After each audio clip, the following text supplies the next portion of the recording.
D C Lahore Syed Musa رضا کا municipal services کی فراہمی کے لیے field visit. Deputy commissioner Lahore Syed Musa Raza نے تحصیل صدر کا دورہ کیا۔ Additional deputy commissioner general, chief officer MCL واسا اور LWMC حکام ہمراہ تھے۔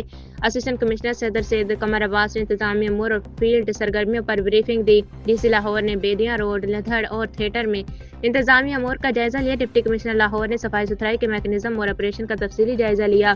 صفائی کی ناقص صورتحال پر LWMC حکام کو فوری اقدامات کی ہدایت۔ اسٹاف کی کمی سمیت دیگر مسائل فوری حل کر کے صفائی انتظامات یقینی بنائیں۔ واسا حکام کو سیوریج، واٹر سپلائی اور مین ہول کورز بہتر بنانے کی ہدایت۔ LWMC صفائی آپریشنز اور ڈور ٹو ڈور کلیکشن کو بہتر بنائے۔ ڈی سی لاہور واسا سیوریج اور ڈرینیج کے نظام میں مزید بہتری لائے۔ رہائشی علاقوں سے مویشیوں کے انخلاء اور جھگیوں کا خاتمہ یقینی بنایا جائے۔ ہدایت شہریوں کو بہترین میونسپل سروسز کی فراہمی انتظامیہ کی اولین ترجیح ہے۔ ڈپٹی کمشنر لاہور سید موسیٰ رضا، صفائی ستھرائی کے انتظامات پر کوئی سمجھوتہ نہیں کیا جائے گا۔ تجاوزات اور بصری آلودگی کے خلاف زیرو ٹالرنس پالیسی پر عمل پیرا ہیں ڈپٹی کمشنر۔